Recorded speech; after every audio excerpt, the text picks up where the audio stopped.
comfortable? Isn't the sea lovely today?" She glanced over her shoulder to admire the deep blues and froth-edged eddies of the Atlantic, and turned back, smiling. "I've brought our book. Would you like me to read to you while you enjoy the view?" He gave a nod, but no verbal answer. Gladys hadn't expected one.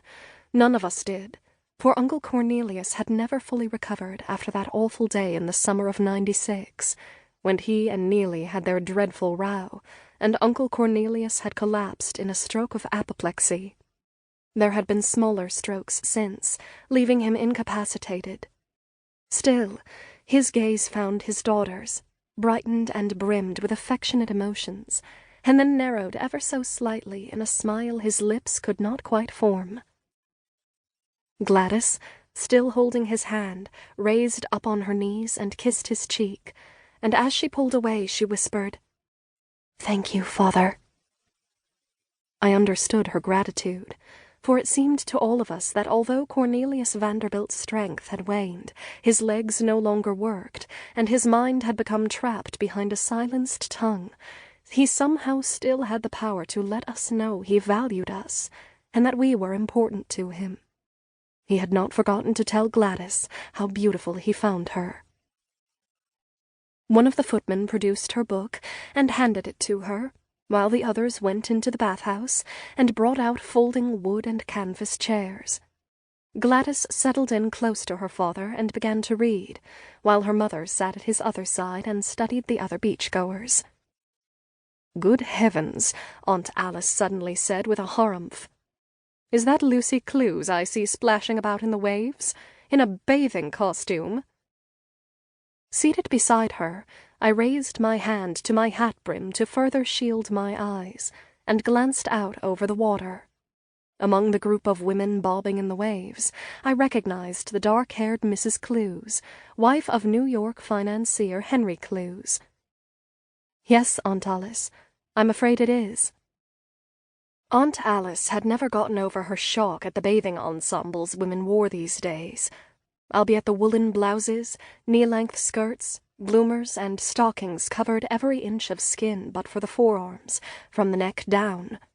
Still, most people, men and women both, strolled the beach in lightweight street clothes, and planned no more than a quick wade through the shallowest waters that skimmed the sand, if that. I myself had worn a linen tennis dress I'd come by second-hand from Gladys's elder sister Gertrude. The ocean breezes kept me cool enough, and I had no desire to slog about in heavy, sodden, sandy wool. Gladys found her bookmark and proceeded where she and Uncle Cornelius had left off in The Life of Samuel Johnson by James Boswell. Poor Gladys. I knew she'd much rather be reading a novel, something by Louisa May Alcott, or perhaps Jane Austen, but she was more than willing to trudge through a staid biography to please her father. From the water came yelps of laughter as a group of women, segregated from the male swimmers, splashed one another. Some floated on life rings or wore cork life jackets. Others danced up and down with their arms held above the cresting waves. I smiled at their antics, listened to Gladys's calm reading, and enjoyed the warmth of the sun on my skirts. My thoughts wandered.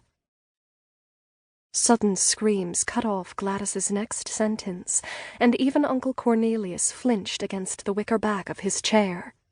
Aunt Alice leaned forward, as did I, to locate the source of the cries.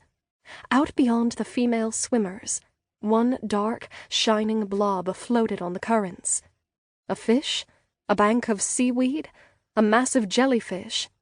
That would certainly produce screams. Then a pale arm flailed and a leg clad in a black stocking kicked, and I realized the blob could only be a woman who had lost her footing and been swept up by the tide. In an instant I was on my feet and racing to the water's edge, though what I would do when I got there, I didn't yet know. The shrieks of laughter from the other women abruptly turned to shrieks of fright. Some of them attempted to fight the incoming waves to make their way out to their foundering friend. Their woolens made them clumsy and dragged them back,